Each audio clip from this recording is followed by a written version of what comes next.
Welcome back to The Creative Lens. Today, Jake and Colden dig into the strange endgame of AI filmmaking. So if AI can replace the camera, the crew, the actors, basically the entire production, what stops it from coming after the director too? Plus, GoPro just launched their bizarre new Mission 1 Pro ILS. Who exactly is this camera for?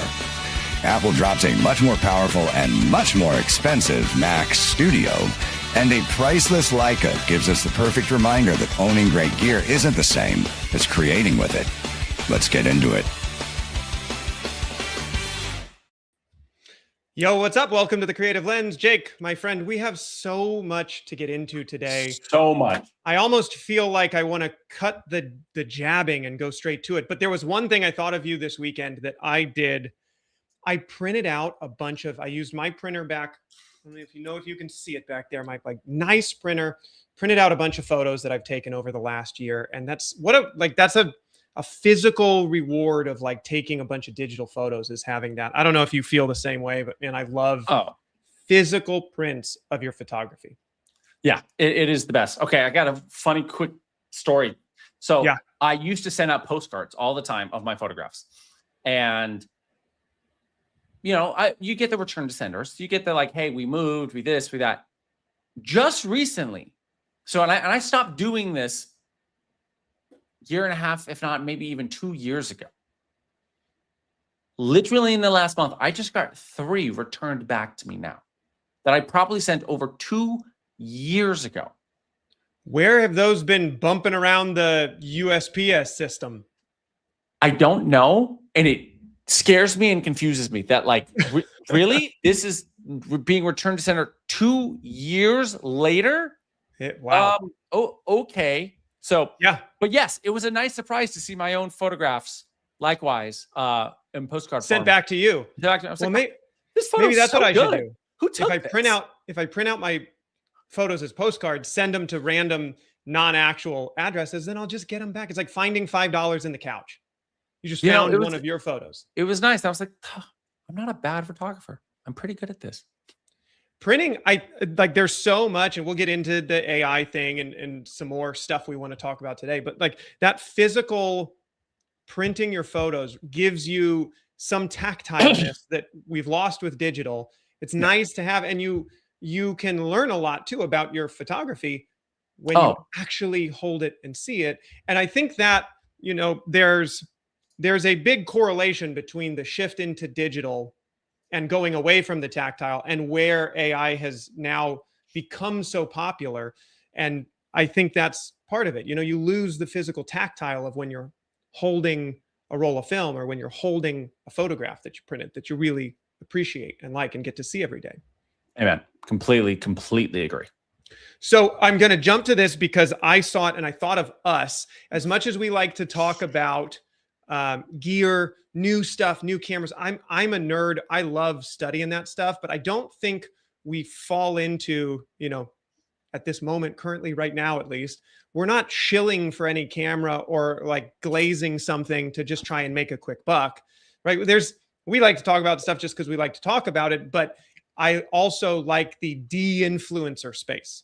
The don't buy things just because the internet told you to buy things. Only buy them when it solves a problem. So this is by Films by Christian or Christian Eli. I saw this on his Instagram and I just thought, dude, this is such a great, it's just a great take. So here's why he's not buying the FX5.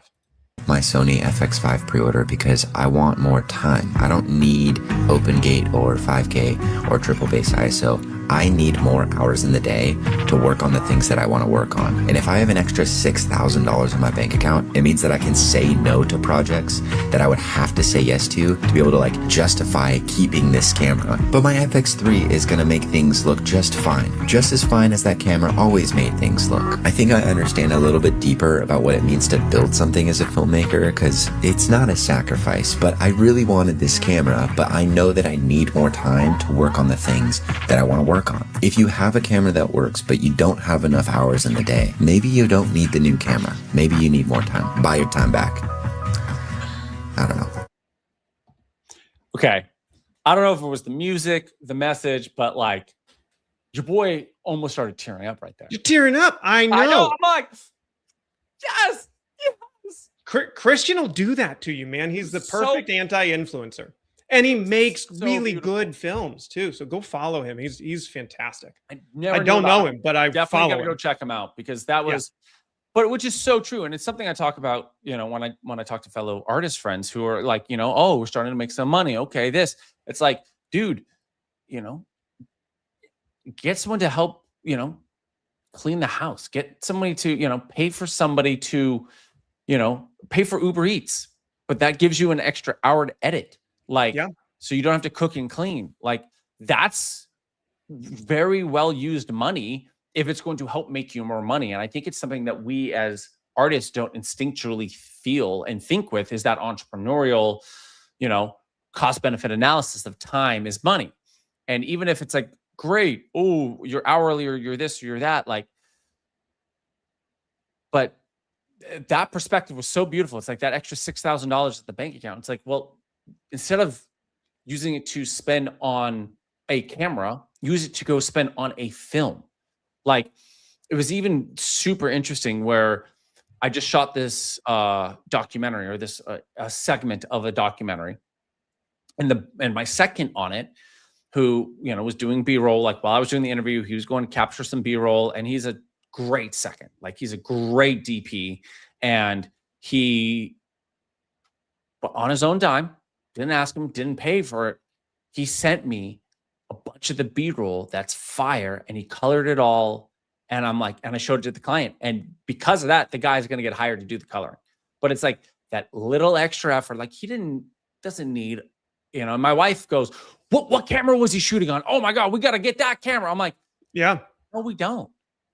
We don't need to get that camera. Like, it was just that extra effort, that little extra thing that's going to get him more work. And, you know, because of that, he's worked with big brands like Nike and you name it. Like, and it's just that little extra time that gets you that extra work as a filmmaker and as an artist. And I like where Christian was saying too, it's like, you'd have to say yes to certain jobs, certain clients, that just to pay the bills, if you take on that extra $6,000 debt versus if you buy some of your time back. I just liked it a lot. And Eric, I appreciate you, man. He's seconding us, printing for sure. And then AJ's jumping in here too. And the gear acquisition syndrome. I had to make sure I looked that up and make sure YouTubers weren't just talking about having bad gas. But gas is expensive right now, just in general. Very true. I live in LA though, so you live in the worst of the opportunities. So before we dive into my AI topic, because we talked about it last week, I made a summarized version of where I felt on the whole situation, and got some heat in the comments. The comments blew up, and I will say before we jump into that section, that was actually my favorite part of that video. Is there was probably equal parts of people that totally thought I was an idiot, totally disagreed with me, and then the people that agreed with me.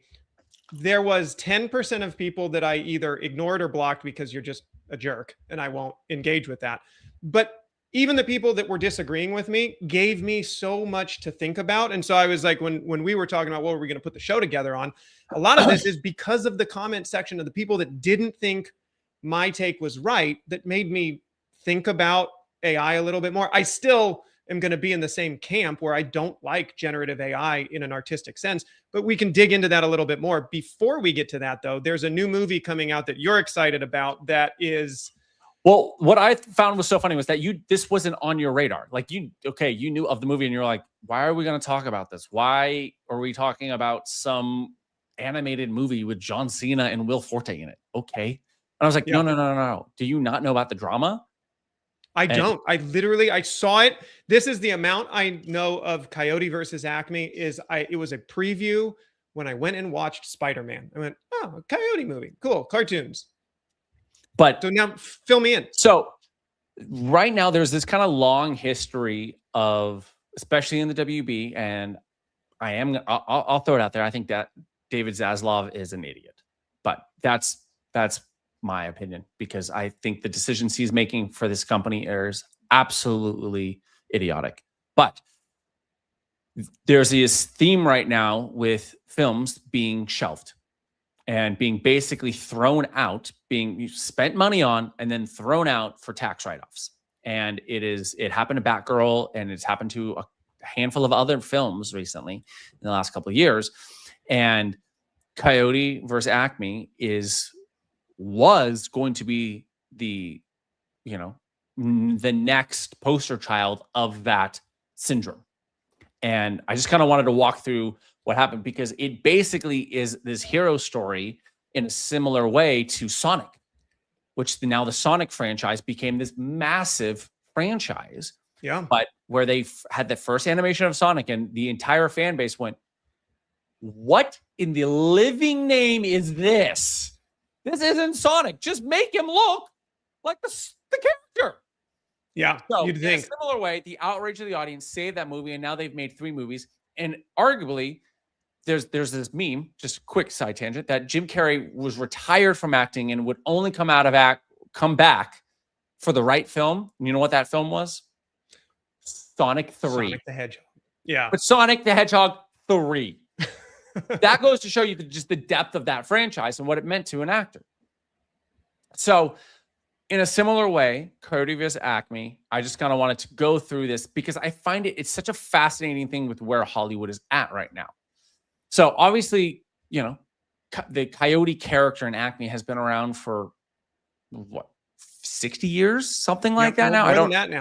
I don't have the full data on that, but there was a original New Yorker piece with Wile E. the Coyote suing Acme in 1990 in the New Yorker, which then in 2015, James Gunn pitches it to Warner Brothers. So they greenlight it. David Green gets hired to direct it, and they say, okay, great. $70 million budget. It's a pretty hefty budget. It's not a small indie film. So then what they go is, then it starts testing off the charts. But freaking David Zaslav, CEO of Warner Brothers, goes, no, let's try to claim a $30 million tax write-off. So we're going to lose $70 million and still lose essentially $40 million to get a $30 million tax write-off on this, which basically everyone was pissed off about. So Dave Green then convinces Warner Brothers to put it up to shop. So with the studio then demanding $70 to $80 million for it, rejects bids from Netflix, Amazon, and Paramount. They're like, yeah, you can buy it. No, we don't want to sell it to you. No, we don't want to sell it to you. We don't want to sell it. Insanity. Yeah. Right. And then I still can't believe this is an actual true headline, which is an independent distributor called Catch-Up Entertainment steps up and acquires the film for about $50 million. So Warner Brothers still loses $20 million on it. Basically securing the rights, and they, premiere it at Comic-Con, and it's now going at a 96% on Rotten Tomatoes. And so I wanted to bring it up because it's such a fascinating story. And it releases this weekend. And with that, but I looked up okay, I'm slammed this weekend, and I don't really go watch movies on a Tuesday, even though I just did.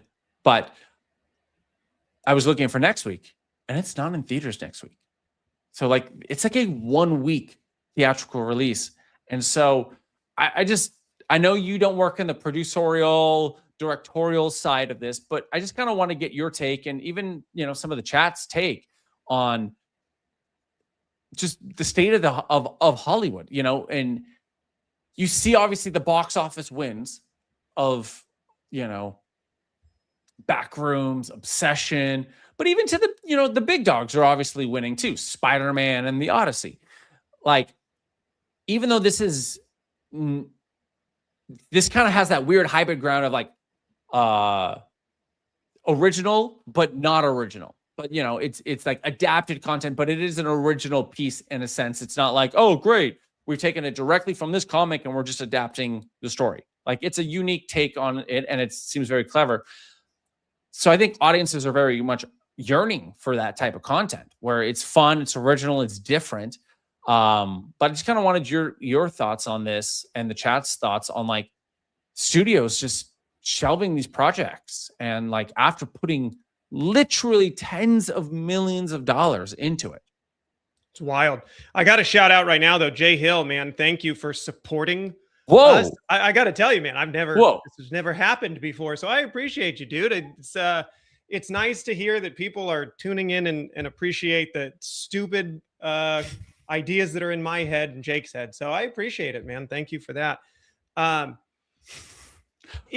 sorry. Because wow, that is so. I know. I'm like, wow, that's way too kind of you. Don't like. Yeah. You derailed our whole podcast now for gratitude. Now what? Yeah, it's amazing. So anybody that was like calling me a shill, like, I don't do this for any money or clicks or anything. Zero money on this. Yeah, it's Colden and I are working professionals. We definitely don't need the money from this. We that is way too kind. So thank you. Dude, thank you so much. And you're here every week, man. I appreciate you. Like, this is, I can tell you, I started the show with it. This is why I was impressed with our community. And as much as I can say, I saw, I don't know if you guys follow Terry Warfield. He put it out. I think it's like a trend in the YouTuber space is to kind of go and complain about all the hate on YouTube right now. A whole nother show. Maybe we'll do next week's show on that because I've got thoughts. But take the 10% of the just jerks that were in my comment section. Even the people that disagreed were so cool to interact with. So that is like, appreciate you hanging out with us every time and being in the chat and like being here, because that's the community. And I feel like it's grown, Jake, like since we started, we literally started this podcast going like, Jake and I call each other anyway and just talk about film stuff. We were like, maybe we could do this online. And other people might enjoy the conversation. Yeah, we really appreciate it, man. And appreciate you guys for hanging out. I will say my only thought, because I don't know this space a lot, like the story, like you just told it to us for Coyote versus Acme, but it is interesting how interconnected everything is, and that you can either crowdfund a movie or crowdfund changes in a movie by speaking up about it. Like you brought up Sonic, and I thought Sonic was going to suffer the same fate as this, because I saw the first trailer come out of this. Like, I mean, maybe they AI'd him, who knows? But it was an abomination of what Sonic is supposed to look like, and people freaked about it. So I like the fact that we can crowdfund some of this. And then the other side of it is, the audience was able to speak up and get this movie into theaters. The same way I think that the audience was able to support Obsession and Curry Barker throughout his career. He built, the only reason why he had enough money and connections to be at Obsession level is because he was on YouTube and being supported. Back to kind of knowing your audience. We'll get to that in a second. But that's my only thought, is like, it's cool where you really can build an audience, grow a voice, and get something like this, Coyote versus Acme, that was shelved, that was just a total loss, back out, which is really cool. Yeah. Very, very cool and just exciting.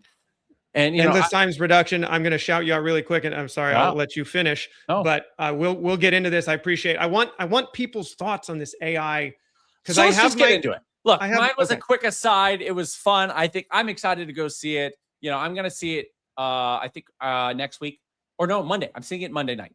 So nice. I'm excited to see it. And we'll I'll give you my thoughts on it, obviously, either online or offline. Both. We'll probably do both. We can review it next week. So all right, let's get into this. Digging into the AI thing. What is going on right now? Because this is absolutely insane. Every time I would get a comment of like, you're stupid for not using AI. That is the future. The first thing that I think, we've covered it here, but I will start our conversation here. Calling everything two vowels and putting an umbrella like that over it is absurd. That is insanity. Like every comment that would come back to me on this first video that I did was like, dude, my dishwasher has AI in it. it's AI smart sense. That is wildly different than some of the other stuff that some creatives have problems with right now. Yeah, because you and ChatGPT, I actively use AI. Yeah. Yeah. And I will fully admit, I plan out our shows by all week. I'm like taking notes on things I want to talk about. And I throw it all into ChatGPT and I say, hey, bullet point this for me. It's a good aggregator. I like, Yeah. and the people that are like, it's black or white. It's, I hate AI or I love AI. It's like, Yeah. you're looking at this through like the weirdest lack of nuance ever. So that was the first thing is I was like, I've never seen it. And granted, like I can do the old man, it's better on film. And I believe that a little bit, but also I've never seen a all-encompassing marketing hype name like this, where there are so many freaking tools. We're not even the people that were telling me that I was totally wrong about my take. We're not even willing necessarily to look at on device versus on servers. And to me, that's totally different. Blackmagic Design, DaVinci Resolve does so much good algorithmic processing. Like I can't even call it AI. You're just processing stuff through an algorithm, and you can find people and you can find cats. And I mean, on the Premiere side, the Premiere Adobe side, you have AI masking. Yeah. It's rotoscoping, but it's like, great. Oh, select what you want. We can kind of get the difference between, look at the pixels of the hair, look at the pixels of the background. Oh yeah, we can assume that's the difference. Great. Now, what used to take 10, 15 hours of rotoscoping can be done in a minute. Right. And then you can track forward and track back. And so you have the entire clip rotoscoped. So there are those, but that is it's AI, but like, okay, right. That's different than generative AI. I'm interested to see if the marketing I love this. shifts in the next couple of years as camps maybe solidify in the pro AI. Because literally I was on James Jackson's live stream earlier this week, just watching, and they were talking about DaVinci Resolve. And one of the commenters was like, I really hate that DaVinci Resolve calls it AI smart something, whatever. And I'm like, that's just marketing though. That's literally just them trying to pull market share from Final Cut Pro and CapCut. And like, I would much rather them pull people into the DaVinci Resolve. I know, sorry, Jake, but I would much rather them pull people into the DaVinci Resolve camp. And I think we've played some of their clips before because they're intentionally putting their AI tools on device for you. It lives on your device. You aren't paying them a subscription service, and you aren't allowing them the ability to train God knows what else on your data. And I think, so that's the first differentiation where I'm like, if you're going to come to have a debate with me about the pros and cons, the goods and evils of AI, then like, let's set a more reasonable standard of debate, which is I'm not going to argue with you that I fully adamantly veto AI dishwashers. I don't care about AI dishwashers. I don't care. AJ's got AI in his Roomba. Go for it, AJ. And I am not going to stomp my foot about any artificial intelligence. We all know that's kind of marketing. I'm going to jump in here for a second because we've talked about this. Nick's in the chat too, by the way, man. Oh, we're going to get into the chat. Appreciate you hanging out. I know. We're going to get into the chat just a second, but I want to say this because then we can go into the chat look, I think right now, because we were talking about how dynamic range is now the new buzzword compared to, a couple of years ago was megapixels, right? And I think in general right now, like as we had, protein is the new buzzword as vegan and paleo were the buzzwords in food marketing. I think in general in tech right now is AI, right? Yeah. But what is AI? Like, and again, it's just a buzzword in marketing because you could say like Zapier, which just does connections through webhooks, right? Yeah. Is AI. No, it's just automations. Automations don't have to be AI. Yeah. They're just like, so from a top level down of products in general are trying to be, we're cutting edge, right? They're just trying to be cutting edge. And so they use the term AI to be cutting edge. Yeah. So the other thing that they, some people pointed out in the chat, which I think is very accurate. I don't know anything. And I will fully admit that. Like I'm not that was like my first question is, did I ever claim to be one of the top paid developers at Anthropic? Like I'm not that guy. We're actively kind of using it and seeing what tools work, what tools don't work, but I'm not an expert developer. I don't know all of the intricacies of it. And I'm also only trying to myopically look at this through the lens of our careers as filmmakers, as content creators, as digital marketers, whatever space you're in. And I think then the next question mark is, who is your audience? Because you have to be deeply aware. I can see on some of the jobs that I take as a marketing professional, the return on investment on ad spend for an AI generative commercial can sometimes be 3, 4, 5 times more expensive to advertise that because you're not getting the clicks because certain audience sectors don't like it. The reason why Maddie and Sam Colden and all these guys kind of blew up in the filmmaking YouTube sphere. Well, I'm just saying, like the last week, they got a lot of flack for advertising in our niche of filmmakers.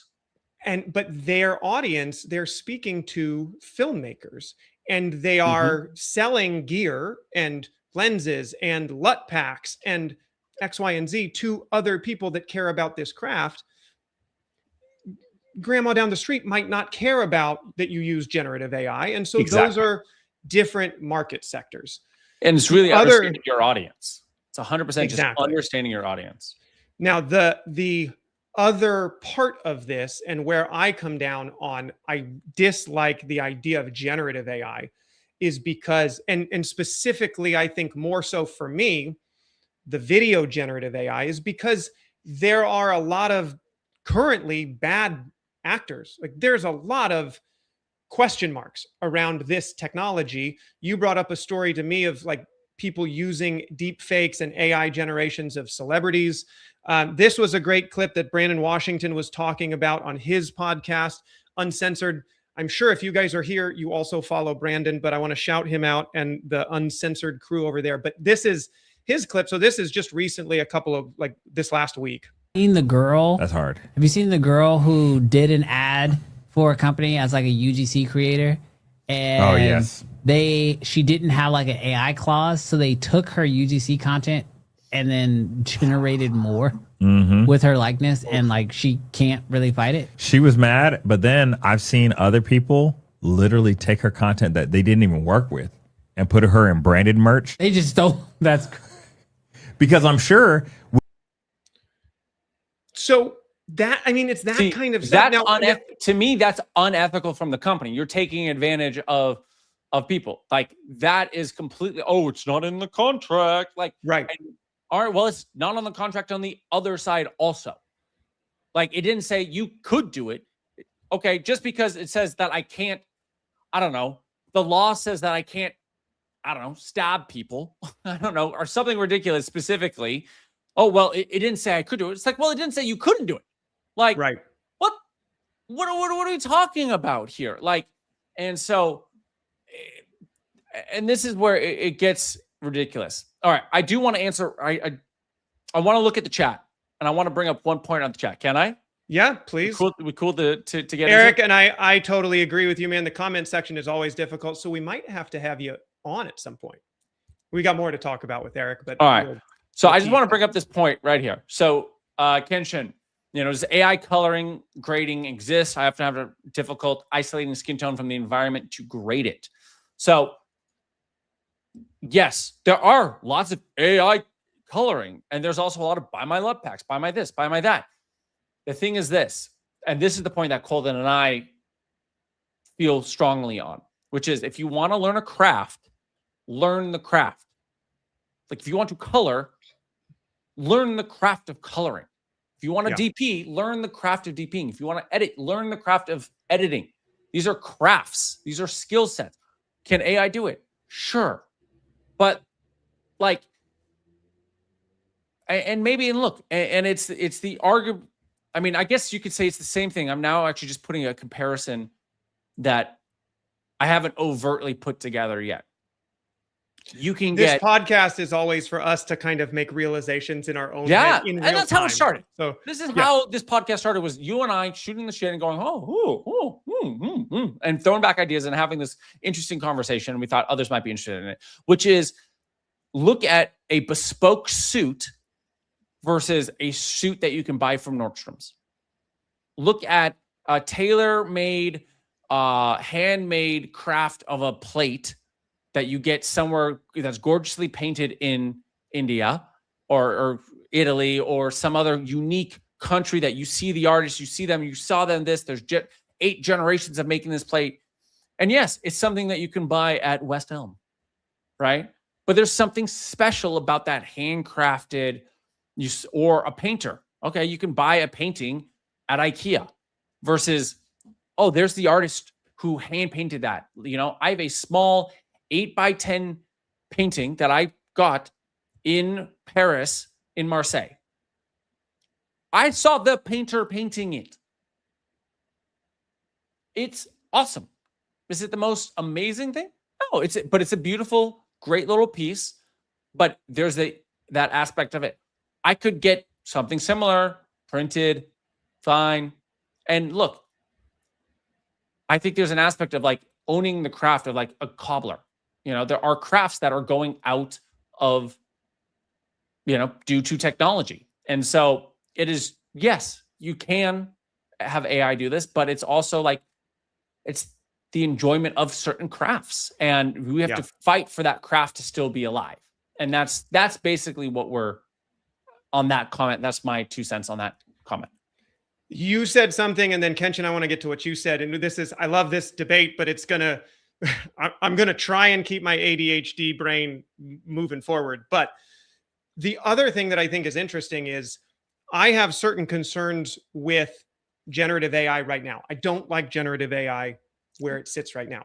There is very minimal legal ramifications for these for any lawsuits to come up. Who was this? Was this Nick that said, yo, that's got lawsuit written all over it? Yeah, but you can't sue Anthropic. You can't sue Higgsfield. Higgsfield literally just put out a new terms of service that says you identify us from anything. So we're out. We're going to generate it all for you, and we're going to let you do whatever you want, but you guys can figure it out. So I think that has to get sorted out, that there has to be some responsibility. You know, look in the news right now. Just now in 2026, we're getting lawsuits against Meta and Google, YouTube for the harm that they've done to children in the social media space because they've been allowed to do it forever and been given basically amnesty from lawsuits. Just now, we're starting to kind of crack that and develop some protections. So in 30 years, is the technology going to look a lot different? Yeah, and I can change my mind. I also like changing my mind when people bring up interesting points and interesting things to talk about. So just because I say something in a 10-minute video doesn't mean it locks it in for the rest of forever. I think that things change and evolve. Now, this is really interesting because I got a bunch of hate on that I was an idiot for saying that these two things are not the same. Here's my thesis on where Maddie said, this is the 5D moment. This is going digital, because that's the argument that most of these pro AI bros have brought up to me is that, dude, you just sound like those same film people when digital came about. Here's my thought, though. Digital was, and there are some parallels, but Jake, track with me on this one. Let me know if you're tracking here. All right. Digital replaced a sensor with, or replaced a film gate with a sensor. It allowed you to do things, it was a physical product. But it allowed you to do things cheaper. Sure, it saved money. It did not replace the cinematographer. It did not replace the makeup artist. It did not replace the actors. It did not replace the act of doing things. In fact, I shot on both in film school. I thought shot on 35 millimeter, 16 millimeter, and HVX 200 Panasonic digital CCD cameras that are a 1/3 inch. Can I tell you the amount of difficulty the magnitude of difficulty greater it was to try and shoot anything that looked good on a 1/3 CMOS CCD chip? It was so much harder to do that than 16 millimeter film. So it did not remove me from the act. And then they go, well, it ruined everybody whose job was to develop film. Very true. It was kind of a 1-for-1, right? Now these digital things came about. There was far less film being developed, produced, bought, but there was DITs now that didn't exist before digital. Now you have full DIT crews that are rushing dailies and doing conversions and backing up hard drives. And so and where it was cheaper, you didn't eliminate film, you just made it tapes. And then from tapes, you made it SD cards or CF cards, or you're still buying medium. So to me, that argument, dude, and instead of, making film, jobs, you're making, exactly. The film to digital did kill a lot of jobs that were normal in the film industry. That I can fully understand and get behind as evolution of the technology. The other thing I would point out is, look at the Odyssey. There are a dozen. I gave them a list of at least a dozen films in the last year. And these had cinematic releases that were shot on 35 millimeter or 70 millimeter or IMAX film. So they coexisted. And I totally understand. And I could get the understanding that at some point down the line, we'll get into a coexistence of these are fully AI generated films. You can go see that film if you want. That's because not everybody wants to go see an animated Toy Story movie. To me, I see AI generated stuff more as in line with where animation was and is evolving, compared to, oh, it's going to take your job, man. Nobody's going to want to watch old school movies anymore. They're just going to generate it. So I don't know. That's where I was tracking on that one. I don't see it as a 1-for-1 because this is not going after a film, a medium. It's going after the entire process of making a film. Thoughts? Or you want me to go to? I look at it like this, right? So my wife and I are super into theater. We love theater. We're going to New York, and we're going to see 4 plays in probably the 6 days we're there. And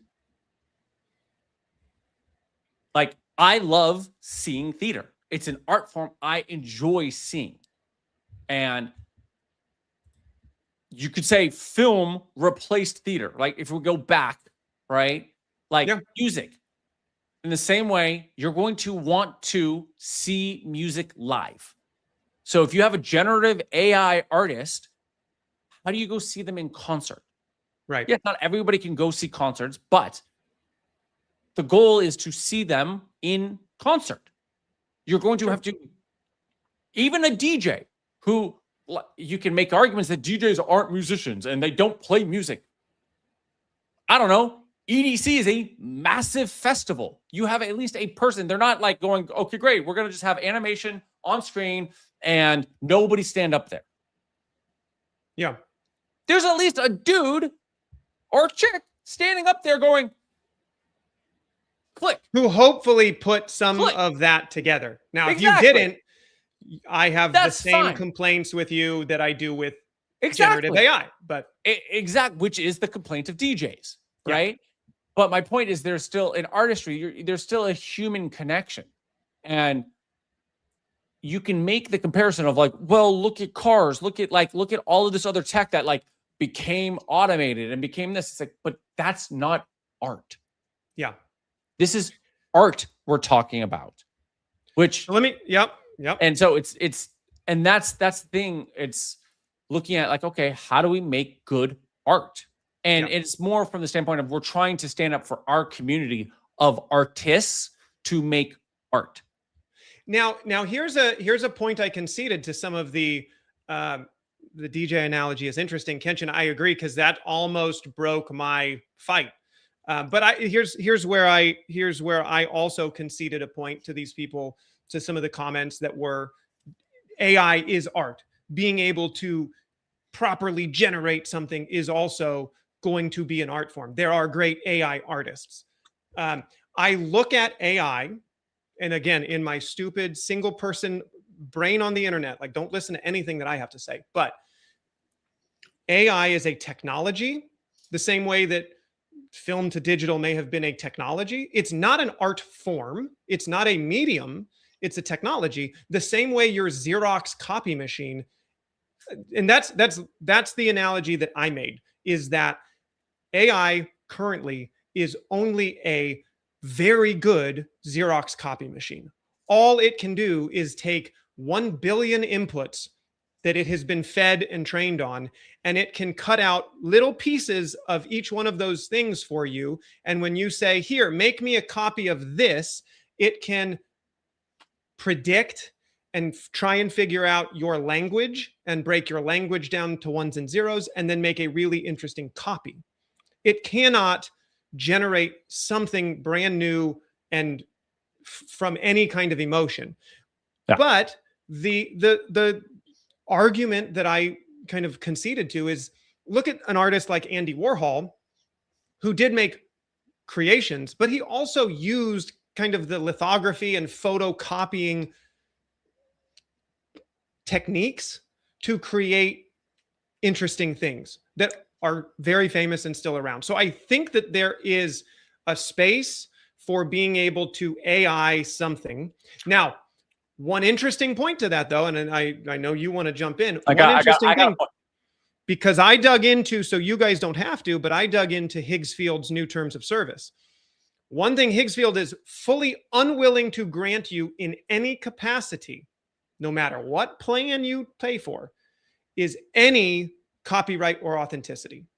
Their terms of service specifically line out that another user could generate exactly the same thing as you did, regardless of prompt. It could generate the exact same outcome. And so you get no protections, no copyrights, no claims on anything you make on their platform with their services. That, to me, starts to be, well, then how are you an artist if you can't copyright the thing that you did? So I think there's a very distinct thing, because look, at the end of the day, what is the purpose of art? Is to communicate a message. That is the purpose of art. Yeah. That's very different than making a marketing video. Yep. Marketing video is not to create an emotional reaction in the audience member. A marketing video is there to create a buying sensation in the audience member, right? That's what marketing still has to be, an emotional hook, and we can get into that in a minute. But sure, but basically the point is that, like, art is, I don't even know how to completely say my thought correctly, but basically, look, I think what you're saying is very, you know, I like the aspect of, like, you cannot copyright AI stuff. It's because anybody can generate it. And so it makes it go, okay, great. Well, it's universal. It's fine. There's nothing special about that. I want to address what Eric said here, because it's right. And we talked about it before too. And Eric, this is kind of where I broke down at the beginning of, like, what are these tools that we're talking about, and because it's not just all AI. It is also a place where I concede to anybody with this type of experience, because I'm not a software engineer. I would think that this is equally as scary to software engineers coming down the pipe, you know, because it's democratizing that. To me, though, that use, Claude Code, Codex, those things that are kind of helping people understand coding in a different way, makes more sense for the tool that is artificial intelligence, LLMs, things that aggregate a lot of detail. Because at the software level, you are basically speaking in ones and zeros, right? It's not a world that I live in, and it's the world that I enjoy using AI for, because I don't have any expertise in it. And that's kind of the next point I want to go into, is it feels like AI is a superpower if you don't have expertise in anything. If you don't have expertise in the thing, I can look at Claude Code and it can spit out a website for me, and I can be like, this is amazing. But the same way that a coder can spit out a Higgsfield film and show it to me, and I can go, dude, this is trash. I'm sure the coder can look at me and go, you obviously used codecs to write this because there are so many errors in it. I will jump through this point really quick because in trying to see the other person's side for you all, I did this. You don't have to. I went and watched every link. If somebody was like, dude, these AI films are actually really good, I'd say, okay, send me the link. And I would go watch it as much as I could. Some of them are like 2 hours long. I can't do that. Unfortunately now, guys, my YouTube algorithm thinks I like these. Jake, I open the app and it's like, here's this new Higgsfield Why didn't film. you go just in incognito mode, bro? I didn't think about it. I was trying. Move. What is wrong with you? I was trying to find the common ground between some of these people that disagree with me. Incognito mode. It's not that hard. So many issues, even with the good ones. So here were a couple of thoughts, and I don't know if anybody in the chat has watched any of these films. Here's what I noticed right off the bat. Number one, the acting, the eye lines are awful. Like any close-up that goes closer than this looks awful because the generation doesn't emote anything with the eyes. And maybe that gets better, but it is so hard to watch because that's one thing as a director we focus on, right? Is like, where's the eye line? What's the emotion telling when you push in? What does that mean? So that was one, really terrible eye lines. Maybe that'll get fixed. The second thing that I noticed is that everything was a fast cut because in playing with video generation, the longer your clip, the worse it mutates. The more fingers. Most of the stuff you can only get 4 to 8 seconds, anyways. Most of the AI generations you can't do longer than 8 seconds. And some of these new ones, like the one that Maddie's selling, you can do longer takes, but they're not always good. And you mentioned it last time. Sometimes you can spend hundreds of dollars regenerating things because one thing's off, then you regenerate it. Then one thing's off, then you regenerate it. That's interesting trend. Okay, I'm just gonna call this out right now. That we're going to move toward longer takes to prove that it's not AI. But I do think that AI may continue to get better at that. The only other, I agree. But just as a filmmaker trend, that it could be like, okay, how do we know it's not AI? You know, I can shout out exactly what you said because I know you follow Jacob Owens. If you guys follow Jacob, he's got his own horror film contest, film contest. He added last night, 2 nights ago, 3 days ago, I don't know what. He added that you get 2 bonus points. I don't know how he scores things, but 2 bonus points if you shoot your entire film in one take. So there you go. That's one idea of this. But he also put out an Instagram video that I try and save as many of these clips as I can, but I resonated with is like, don't just cut the camera because you can cut the camera. Don't just put in insert shots that aren't motivated by anything. So that's my next take. One, there were tons of fast cuts. It felt like I was watching a film made by TikTokers because it had that same mentality of like every 2 seconds you have to cut. Every 2 seconds you have to cut. The other thing that is a dead giveaway to me when I was watching these, and it frustrated me, made me sick watching it. I had to I was done. I could not see this as a real viable thing. Is at least in film school for me, I had directors and mentors and teachers to me that said, do not ever move the camera unless you have a reason to move the camera. Unless there is a real emotional motivation to move the camera, don't just do it because you can. On top of that, physically moving a camera is difficult. Right? You have to either have a gimbal or a steady cam or a dolly or lay down rails to run a dolly. Like it is, or get a big techno jib. It is not a drone even, you know, it's not, I can put it anywhere I want. And so a lot of these AI films, because you don't have any limitations, the camera's moving all the time. It's dollying this way. It's panning in. It's up way high, and then it's coming through the glass. And every shot does that. None of it feels motivated because you can. And so maybe that's to the argument of better directors will prompt it better. But that is still something that I see is like the limitations. It's something I talked to Todd about on his podcast, is as much as the cliche is think outside the box, filmmaking inside of a box is actually the most inspiring, powerful thing that you can do. Understanding. Look at Backrooms. Look at Obsession. Markiplier's Iron Lung is in a garage. All of these. Yeah. Yep. What 3 years of development? It's getting better. It is getting better. You had another clip though. Yeah. So we're going to go on to the next one now. More clips that you wanted to talk about. We were trying to power through this. I told you this was going to be a talk, man. Okay. So here's the next thesis point, and this is from Caleb Heron from the So True podcast. Here you go.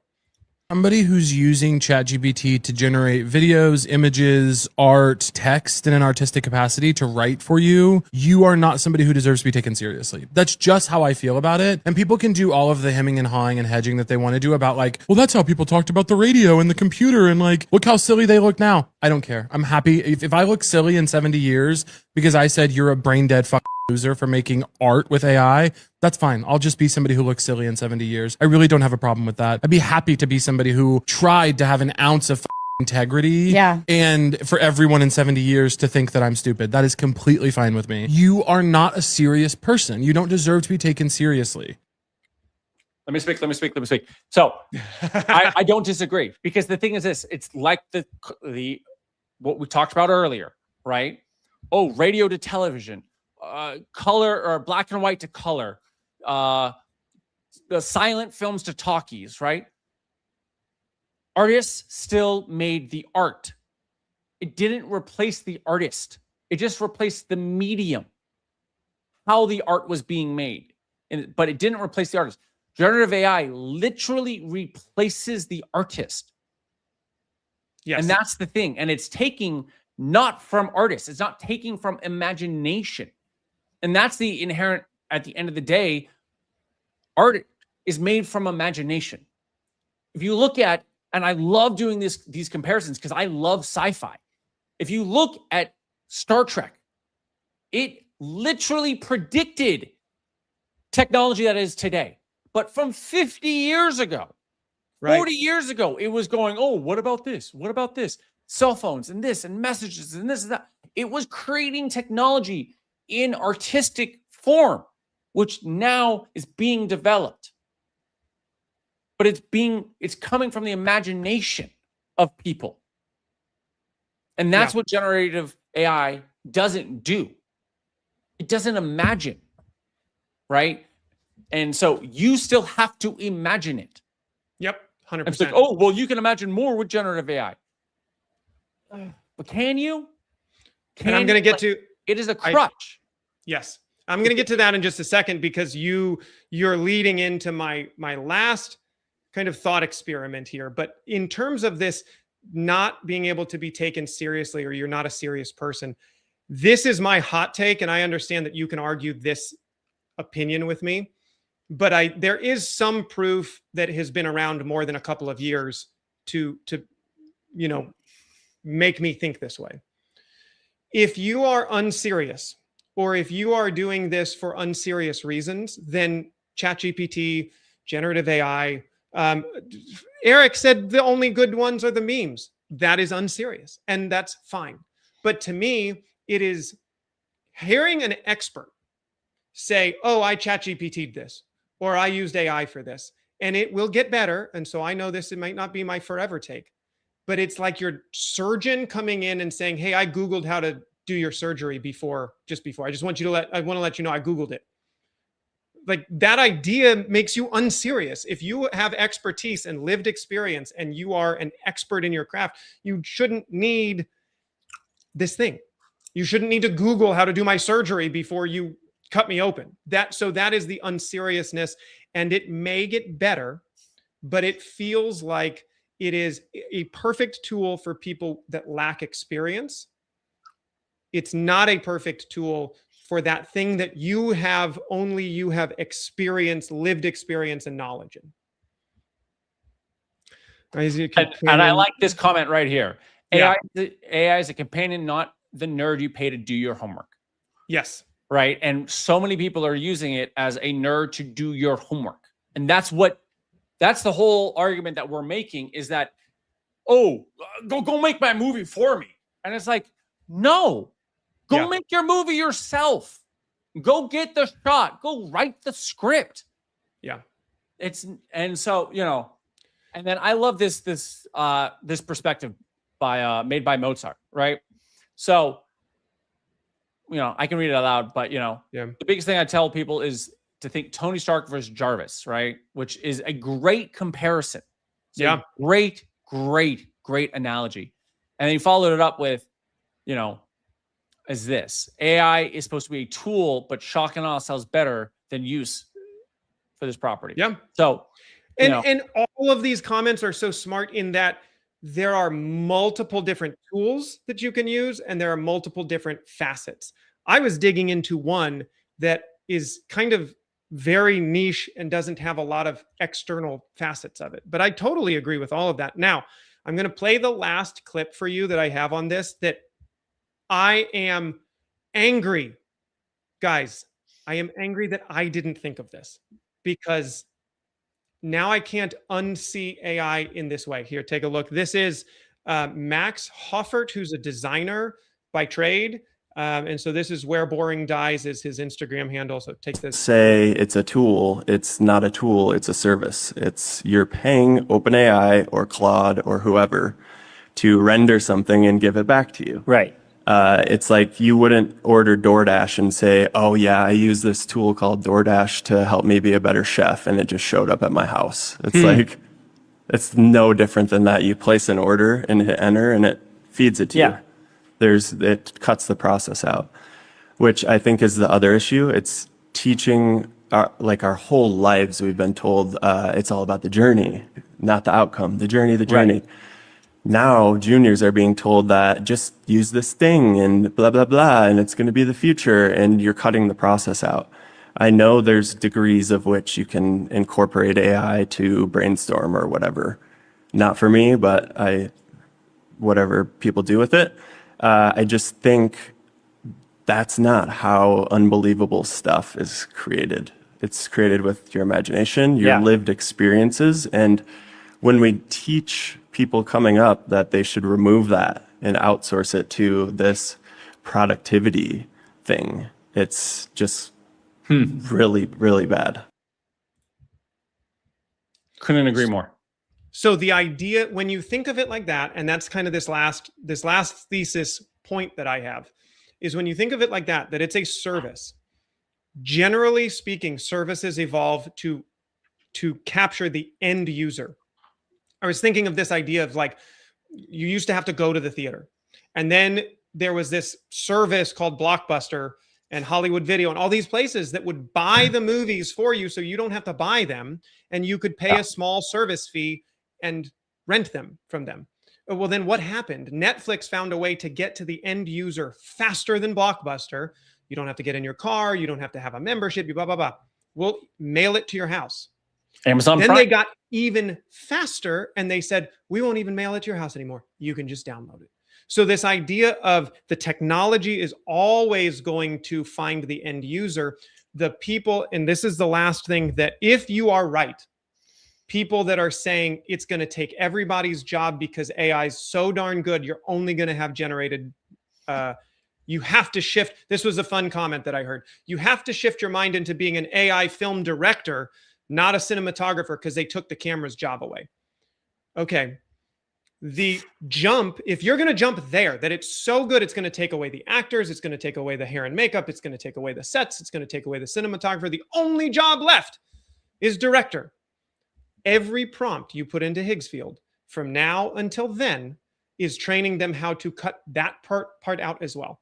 And so what I don't understand is the idea that this invasive species, this technology that is taking over every single part of the job except the AI film director, doesn't just say the end goal is, hey, end user, Jake, what do you want to see today? Or you want to see an episode of Friends and where Ross gets with, like, type it out. Just type out what you want to see and it'll generate it. And that's yours. And you can just go watch that. So I don't understand how this idea goes, well, it's going to stop right at the director and I still have a job. But also that, give me an episode of Friends where Ross does this and Rachel does that. Give me an episode of Friends where this actor, this cinematographer, this style of writing, this set, you know, all of these artists made this art. Right. So, you know, I love this meme, which I wanted just to, you know, as we wrap up our day on our episode on this is this meme right here. Oh, you and I trying to do the same thing. Yep. All at once. And this is what, you know, if you're an artist AI, this is what I feel you look like. Dude, it's the scene from Idiocracy. It's the scene. Yeah. Go watch Idiocracy because they predicted a lot too. You know, like you're just going to be a lard sitting in front of a computer putting buttons. Does this look like an artist? And if you're like, hey, I'm okay with that, great. Like this is always my opinion. It's like, look, if this is how you want to live your life, this is what you want to do, great. But also don't make me live my life that way. Don't, like, I'm not going to make you wrong. Like, if that's what you want to do, great. Totally fine. But also just good. You and I are just going to live our lives differently. And there's nothing wrong with that. Right. And there will be different audiences for each, which is fine. This is kind of the button on what I was trying to get out though too, is this idea of personal entertainment. And the end game of that to me, when these, you know, the people that were very pro AI in my comment section was saying, I'm going to make the next great AI film. To who? Because at a point where you're making your own personal entertainment that is perfect for you, and I can make my own, and Jake can make his own film, and you can make your own film, then you have to, by means of more development, more ability to go do this with less and less technical skill, your audience has to shrink. It has to go down to, like, I just don't see, if that is the end game to this, that it doesn't somehow become its own animation style, its own medium, it can have its own area. And it probably will. Right. And it probably will, which is, you know, it's all good. You know, that's the thing. It's like, it's fine. And I think both worlds will coexist. And I think this is going to be a long, long debate. You know, we've spent close to an hour discussing this. We started discussing it last week. This will be a discussion that we have more and more. Yeah. And I like the debate. I mean, honestly, all of this. That's why we have this podcast. And that's why we have this podcast in general. But next week, we're going to skip AI. Yeah. Because we have some other things to talk about. Like, I think we can. Because this, at the end of the day, is not an AI show. It's a GoPro show. Come on, Colden. We have a couple more minutes, man. I'm going to jump into it because we can. I'm jumping into it. I was trying to sign us off to get, because I appreciate you. Can we tease what you're doing? We're going to do that in a second. Let's cover at least GoPro, because they launched this like this week. Okay. And I will shout out Petapixel. They always do really good work. I think this is Jordan. Guys, tell me if I'm right on this. Basically, Petapixel helps write our show. Can we? I will. And this was the other funny thing is I got a comment, which is totally fair, but like, you're just guys talking about cameras that you don't have. Yet they don't send us all these things. We are not on that level. Yeah. So 100%. I find them interesting. I'll give you my opinions, but no, I haven't tested this camera. I'm not going to buy this camera. This is. And we'll tell you why we're not going to buy it. Yeah. But the GoPro Mission 1 was announced back at NAB, right? It is a interchangeable lens system, and Petapixel pointed out, rightly as I did before, is that you do not have any electronical connections for any aperture control. That's the weird part to this. So it's a very small cinema camera, micro 4/3 cinema camera that you can attach these cool lenses to, but you don't have any lens control. So you're dealing with fully manual lenses. And he pointed out too, if you are going bare bones here, you have a 2-inch screen, which everybody was mad at the FX5 for only going 3.5. So you have less than a 2-inch screen to try and pull your focus on.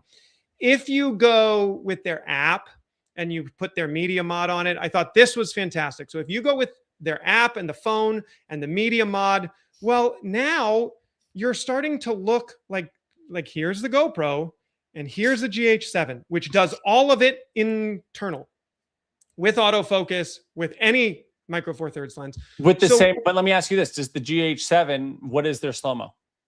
It doesn't have the same level of slow-mo, and I don't know all the specs. I'm not a panty guy, but I'm just saying. And I think you nailed it. But my question is, like, you're not selling me on form factor anymore, GoPro, because no, it's bigger and more cumbersome, and it's not designed for anything really. The Lumix, the GH7 is a far more compelling option, except, so then Jake, who is this for? In my opinion, the only reason to get this camera, which is the exact reason I was debating renting it, maybe buying it and doing, an Amazon / Walmart rental, as we might call it, is the slow-mo. Is that you get that 960, baby, and you can create the really cool shit with a 960. Yeah. Or a 240. Like, you can get that high speed slow-mo at a good, but I haven't looked into what other cameras can do that. I think it's one of one.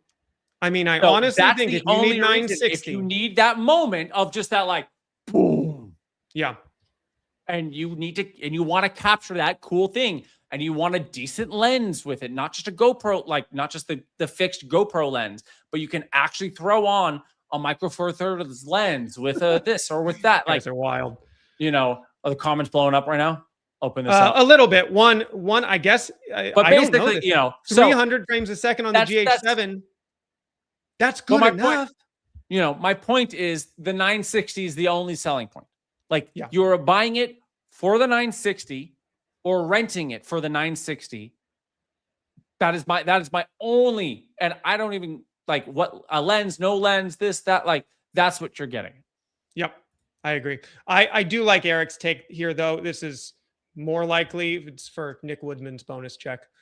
But that was my other question is, like, when I saw it release, so there was somebody on Reddit. So take this for, the grain of salt that Reddit is always, although I met Eric on Reddit. So there you go. So there's, it does bring people together, but some guy on Reddit was reporting that they talked to B&H and they have only sold about 50% of their pre-order units so far. That doesn't mean that they won't sell out, but they've only sold about 500 of these cameras, which you would think if you were really stoked about this ILS model, you'd get it at pre-order, you'd get it at the launch.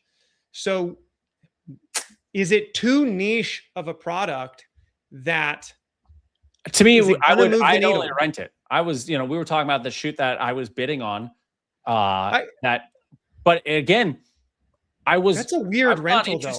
I was for not $6.99. It's almost like a gimmick. Pick it up and use it when you need it. Exactly. It's a use it for and again, it was one very specific shoot that was sports that made sense to have that. But I remember back in there's this I forget there was this plugin, but it's an OG plugin that would basically take slow motion footage and slow it down even more, and basically, put in frames for it was optical flow before optical flow. Yeah, I remember that. But they would be able to take 120 frame footage and make it 1,000 frame footage. Yeah, I forget about it. You guys remember what that was called? AI. This is like a weird. This is like well before AI, right? Yeah, it was. But I guarantee you now with AI, okay, you could do that. Like, hey, you don't need AI. I don't know what Premiere does, but Resolve is so good at it. You put it through Resolve, and because I've done that, and it's optical flow at the speed warp AI enhance, whatever it's called, and it is so good. As long as you shoot it with enough shutter speed. Yeah. At your original. Oh, dude, it's so good. You shoot it at 240, which a lot of these cameras can do 120. These DSLR mirrorless cameras can now do 120, 240. I think my R6 Mark II can do 180. You shoot it anywhere in that, and then you go, great, I want to just half it or half it again. Yeah. With any of these post-production tools, even if you had to spend $500 on a plugin, which you wouldn't. Twixtor. Yes. Thank you. Fourth 1,000. You are we did it again. You are my hero today, man. That was it. Twixtor. Thank you for being in the comments. Thank you for sticking with us through all the AI stuff. That bothered me. Jake, I would have texted you at like 3 a.m., which would only be midnight your time. You'd still be working, but I would text you. It'd be like, oh, that's what it was. Well, my point is, I don't even know if they're still around or not. I haven't heard about them. But my point is, they were doing that shit a decade ago. Yeah. A decade ago.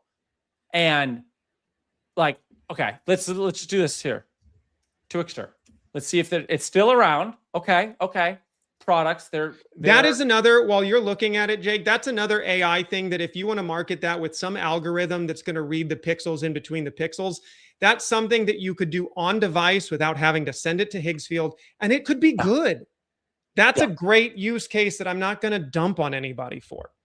I'm going to shout out. Their website still looks like they're out in the fucking 90s. Yeah, because they probably haven't updated anything. Yeah. Okay. But they have it for literally every system. Thanks, man. Appreciate you being here. I'm just going to even look at, what it costs for Premiere Pro. Okay. Their newest version, Twixtor Pro, is $595. Wait, $5? $595. That's insane. But it's cheaper than a GoPro. But my point is, it is cheaper than a GoPro. You could shoot it on your FX3, a much better camera, and have that. Yeah, because I got 240, so I'm halfway there. But my point is, on a much better. But then you could throw a freaking Cook lens on it. Zeiss Master Prime. Like you can throw all of those on the GoPro though too. You can just adapt it. Micro Four Thirds will adapt to PL.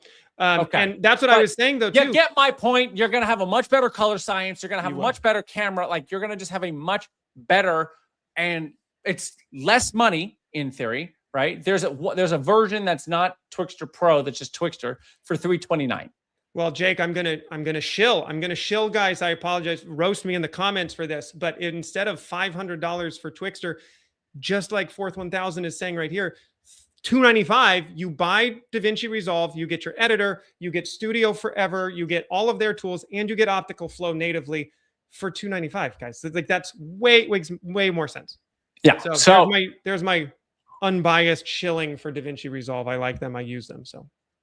We don't get paid for this, guys. we don't get paid for this. DaVinci Resolve is not listening to me. Unless you're an amazing guest like Jay Hill. We just got to shout you out again. That was unbelievably kind. I don't think you're even on the chat anymore, but if you watch the replay, Jay Hill, that was way too sweet of you to give us a donation. First ever donation. So Jay Hill, you're going on the wall as first ever donation. We appreciate it. But again, we don't get paid for any of this. We're just giving you guys we're just two dudes who work in the industry, who are giving you our opinions. Our worthless opinions. These are just internet opinions, guys. So what I'm going to tease for next week. Because you know what you in really 15 need? Minutes, you're going to be doing what? You know what you really need, Jake, on a GoPro is you need professional monitoring tools. Tell me more, Colden. Well, we get to sit down with Eric, who built some of these professional monitoring tools, not only for Nikon. I was talking about how good this is for Nikon 3 shows ago, right? Oh yeah, blew my mind. Well, now he's built something for DJI too. So we're gonna get to talk to him a little bit and hear. But this is the most. I'm not being hyperbolic when I saw what he put out, what he did, and say this is one of the most exciting things in our camera industry that I've gotten to be a part of. And it's just so creator forward. And so I'm teasing that for next week. We'll do a little bit more of it next week, but it's going to be and then we've got to talk about Apple. Awesome. We got to talk about We it. we gotta figure out. So everybody in the chat can help me decide if I need to buy the new Mac Studio, because I am still rocking an M1 Ultra. It's basically vintage now, guys. So I saw the new M5s and I'm like, do I need it? Now, the last clip I will leave you with, Jake, because I found this. This is our deep friend, our good friend, Mr. Wonderful, Mr. Kevin O'Leary. And I want. Oh, this is going to be a lot longer conversation. If you're going to bring this up, no. I need to say this for next week. No, we're not. We're not. I need you to find. I have so much opinions and thoughts about this clip. Okay, guys, I want to see if you find the same error or like heartache in this clip that I did. And Jake, I have a feeling you're going to pick it out. But here is our last clip. Wonderful, Mr. Kevin O'Leary. Tell me what's wrong with this. This out. Never had a roll of film through it. Never ever been serviced. It's got the original silicone drop on it. Turns out the thing is priceless. This is a camera from 1959. So not only do I have the original box, because I bought this when I was like 27 years old. I because I was into Leica cameras. But check this out. I have all the original papers. So like, it's so cool. And the dealer put them all into separate plastic bags, but I have the original invoice for this. Ready for this? This is from 14th of October, 1960. That's when this camera was sold. It was sold for $308.79. Okay. What did you pull on that one? And this will tie everything together. But what did you pull from that? I don't know. I mean, this is why I'm like, you have to run. I mean, the comments on the video are fantastic. You know, the amount of creators that were like, let me put that roll of film through it, you know, but you know. Okay. So you saw this too. Yeah. But so, that to me though, no, that's it. Like I saved it because I was like, this to me is the collector versus the artist. I heard that and my heart hurt that you've never put a roll of film through this famous camera. It's a beautiful camera and you've never tried to take a single picture on it. Maybe Kevin could have afforded 9 of them. I don't know. But just I heard that. That was the one thing I heard. And I was like, that's the difference a little bit between the artist and the AI tech bro. And then I have to show you this because I think this is, you know, maybe I got to zoom in so that we can really, truly appreciate it. Instagram is so bad when you try and zoom stuff in. You know, Joe Greer. If anybody follows him, he's one of the like top IG film bros. You know, 35 millimeter medium format film bros. Let me shoot it, bro. Trust. Like, I love his stuff. Peter McKinnon. I'd be happy to put a fat roll through that. Hernandez photography. Like, you know, you have all of these guys coming out who are like the OG film 35 millimeter medium format photography bros on Instagram being like, but again, and it's exactly what you mentioned, which is the difference between a collector and an artist. An artist is going to use the gear and a collector will just let it sit in the back. And look, that's not to say one is better than the other, or should you get one? Should you be a collector? Should you, be an artist? Like, it's either game is fine, but and I think it's awesome. I think there's absolutely something, beautiful about being a collector of vintage gear. Because I can tell you, my father is. Yeah. My father has gear that, and from synthesizers to trumpets that are literally like, he has a trumpet that's over 100 years old, and he still plays it. But he still plays it. Yeah. And that's the artist side of it. You know, he has synthesizers that are literally one of one, or that are literally number 3, serial number 3 that he has. And, you know, so it's an interesting thing. It's a very interesting thing. Guys, Jake and I have been doing this show enough. We're to episode 21. So we're still. Oh, are we really at 21 now? We're fresh chickens here, bud. But we have sent each other enough clips on Instagram or Telegram or text message that all of our algorithms are synced. Because I saw that video of Mr. Wonderful and I was like, Jake's gonna love this one. That's why I pulled it. So I'm glad. The good thing is, I am less on social media these days. I've actually taken it off my phone, so I don't have as many clips. But the occasional time I'm on social, I get hit with boom, boom, boom, boom, boom. Yeah. You know, when I have to go check a DM or something like that, I get all the clips. But yeah. All right. So I'd like to get your thoughts on an AI short. I just want to see this made by a guy who's a filmmaker. It looks too damn good, dude. I mean, I watched so many of these, it hurt. But I mean, look, you leave it in the chat. DM it to me, and you know, we'll check it out. And look, maybe we discuss it on the channel next week. Hopefully, we're not just getting to a deep AI. But I'm just gonna throw up some last couple things from the chat. So we throw it out before we end. This comment was funny. This will be me with the new GoPro in 30 years. Never used, all original. I hope that the GoPro could hold its value like a Leica. I don't think so. But I love this too. Mr. Wonderful doesn't understand this is the same as buying a brand new jet and never flying in it. Right. You know, it's the same thing. It's a tool to be used. And look, there are, you know, I know people who collect purses and they are kept in airtight bags up in their attic in double sealed cases to, you know, that will appreciate their art. And, you know, there is. Bro, I got the Pokemon cards. I could bust those out at some point. I'm sure you got a small fortune there. You know, it's very small. And then I love this. Peter, no. Joe, most definitely. You know, game, respect, game.